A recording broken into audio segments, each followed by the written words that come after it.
Hello everyone and welcome to the long-awaited Legends of Chess tournament featuring 10 of the, current legends in the world of chess. Some of them retired from professional chess, some of them still active. And before we check out the game and talk a little bit about the time format of this tournament, these are the legends image from the Chess24 website, so let's check it out.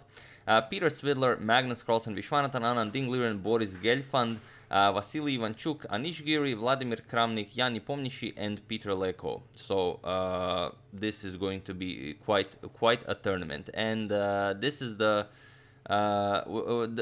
game that we're gonna start it off with. It's already an interesting game. It's from round 2 of the clash, Carlsen versus Giri. It's similar as in the previous tournaments. There will be 4 rapid games, and if those 4 rapid games are tied, we're gonna go into faster time formats, this one being an Armageddon. And the games are 15 minutes per player, with a 10-second increment starting from move 1. So that being said, let's check it out, as it's quite a game. And also, if you're interested, I've read on Twitter, chess historian Olympia Urkan tweeted that Magnus Carlsen is currently on a boat trip and that he's playing this tournament from a boat. Now, that being said, let's check it out. Magnus opens with d4. We have knight f6 by Giri, c4, and now e6. We have knight to f3, and of course we go into the queen's gambit decline. The d5 is on the board, and knight to c3. We have bishop to b4, Giri goes for the Ragozin defense, and bishop to g5. And it's only move 5, but it's already where the magic happens. So here, Giri plays h6, is the most common move here in the position. And what you will usually see here is bishop captures. This is the main move, and bishop to h4. So these are the two moves that are like almost always played. But Magnus goes back with bishop to d2, and it looks a bit weird. You played bishop g5, then you've kind of baited h6, but it's not really weakening black's position. I mean, if anything, it is useful. And then you just bring your dark square bishop back. So here, Giri just castles, and it's again interesting that castling is the strongest move recommended by the engine here. But now known moves are c5 and e3 here, but Magnus goes for g4, and it is as of move 7 that we have a completely new game on our hands. And it's not a new idea, like g4 has been seen many times here, but now you're in a rapid game. It's not a classical game where you can just think, forever and come up with all sorts of defenses. Now you have to deal with it, and already do capture, do not capture, I mean, anything is possible. So basically, if you capture, the idea is just rook g1, and then you kind of want to exploit the idea that the g file is semi-open and that this bishop is extremely strong here. So point is, if you go back, just bishop captures on h6, the g pawn is pinned, and if you don't, after rook g1, let's say you go h5, still after h3, knight goes back, you can still go for bishop to h6, and now it's a very unpleasant position. Let's say knight e8, you have to defend this, otherwise you have to give up the rook. So let's say instead of g6, you could go knight e8 to defend the pawn, but now something like bishop g5 attacks the queen, and the queen doesn't have any good squares. If this, then knight comes into e5. If this, then c5 is an option. So once you play e3, the knight moves, you will be able to pick up this pawn. So it's really not the greatest of positions for black. And even though if it was playable, let's say in a longer time format with something like f6, this is a rapid game, and you can't really afford to play positions like this. So after g4, Giri just captures on c3 with the bishop. And now comes bishop captures on c3. You could also capture with the b pawn, saying that this might come in useful also as maybe as preparation for g5. But Magnus just recaptures with the bishop. He says there is no rush. Giri goes knight e4. Now puts pressure on the bishop here, and also makes room to either bring the queen into the game or to expand with f5 in the future. So queen c2, now the queen also guards the bishop. Also, if you capture, then the knight will be hanging, so there's that. And also Magnus prepares a nice queenside castle. So here Giri goes c5, and now we have d captures on c5. And here, while Giri could recapture, instead he just continues with b6. He says, your king is still in the center of the board, so I'm just going to start attacking it instead of allowing you to go for some sort of an attack by grabbing a material. But Carlsen just continues with his attack on the king's side, the g5. And now, of course, he wants to open up the g file, play rook g1, and continue the attack.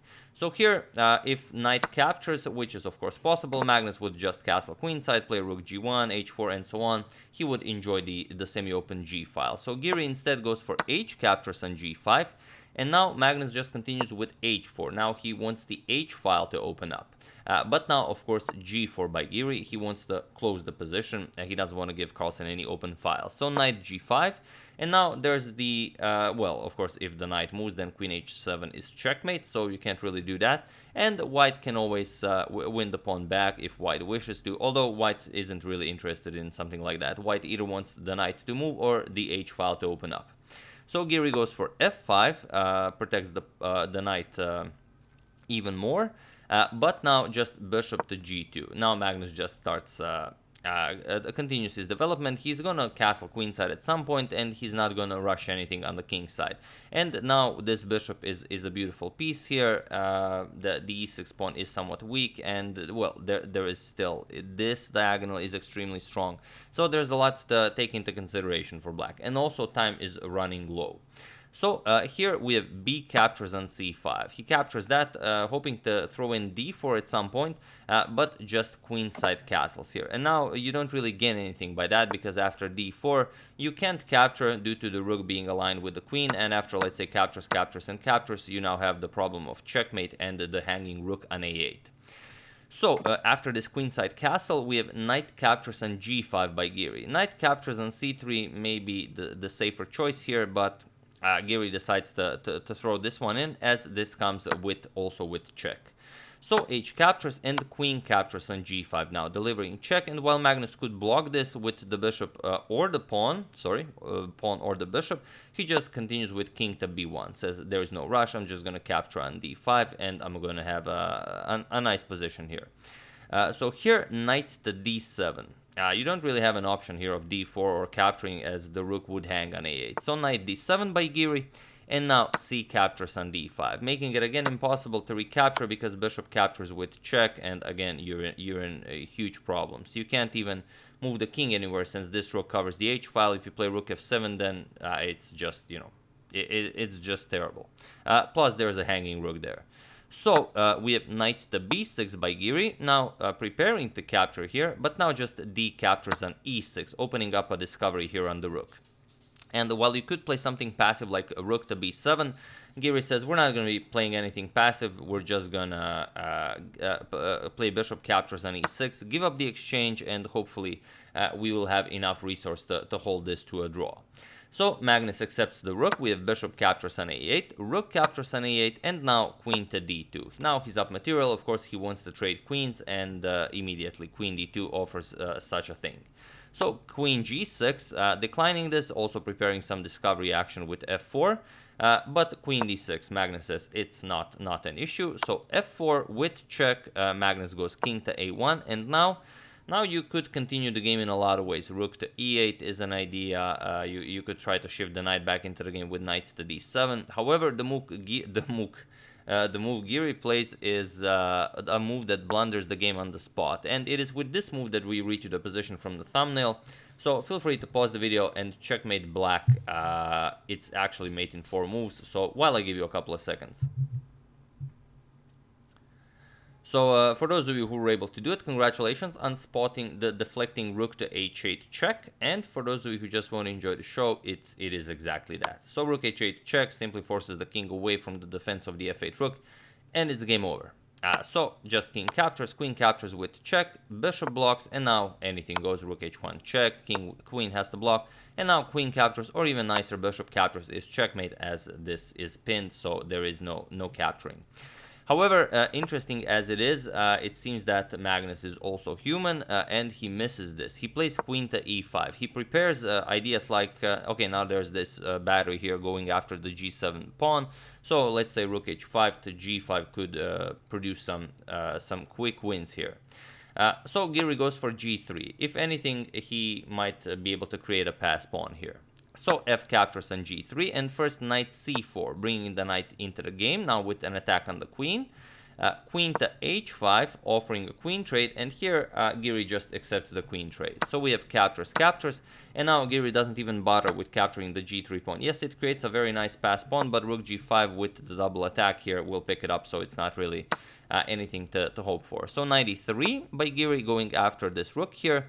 But now rook to g1. Now again, hoping to open up the g file and go for that g7 pawn. It's the same threat for the entire game, even with the queens off the board. So bishop to f5. And now what do you do? There could be some knight to c2 check action, king b1, and then the knight might have some discoveries. So Magnus goes b3 first. He doesn't want to overthink it, and Giri is the one who's extremely low on time here. I think Magnus was around 4 minutes here, and Giri down to some 30 seconds. So we have f captures on g3, rook captures on g3, and bishop to g4 now, blocking the g file. Well, now attacking the rook. So if rook captures here, then bishop captures rook. So rook captures on c5 by Magnus, getting rook out of harm's way. But now rook f1 check by Giri. We have king here, and now knight to d2 check with a double attack, but it's not a problem as the bishop is quite sufficiently defended. So king a3, and now knight captures on c3. We have rook captures on g4. Rook captures on c3 is also sufficient, but Magnus decides to go for rook captures on g4, and it was in this position on move 34 that Anish Giri resigned the game, as there is nothing more to be done here. The knight is under attack. Once the knight moves out of the way, then you can play something like rook c8 check, king moves, and then something like rook c7, and once you pick this guy and this guy off, it's just game over. There's no continuing this, and of course Giri knows this, and he resigns. So very, very nice start for Magnus in round 2 of the Chessable Chess Masters. But interestingly, yeah, after rook to f8, it could have been a beautiful miniature. Like it's only move 23 here where rook to f8 was played, and it's not a difficult tactic to spot. But Magnus found a different winning idea, so it's easy to miss ideas like these sometimes. So don't feel bad if you miss ideas in your own games, as that's just how chess works. So, that's the game. I do hope you enjoyed it. I would like to thank Avicii Banerjee, Carlos Alcala, Stefan Tucni, Thomas Connors, and agadmator and his friend Ash. Agadmator's birthday was yesterday. Interestingly, agadmator and Ash both have their birthday on the same day as the International Chess Day. So, if you think about it, it's almost like destiny that agadmator stumbled upon this channel. So I wish you guys the best. Sorry I didn't mention it yesterday, but I don't know how I forgot. Even your donation matches your birth date. So sorry about that, agadmator. But I know you are, one crazy party dude. You are probably still celebrating ever since yesterday. So it might come just in the right moment. So, once again, I do hope you enjoyed it. As usual, you can check 2 of my previous videos here. Thank you for watching, and I will see you soon, continuing the coverage of the Chessable Chess Masters, checking up on your wonderful suggestions, and whatever else happens in the chess world. See you soon.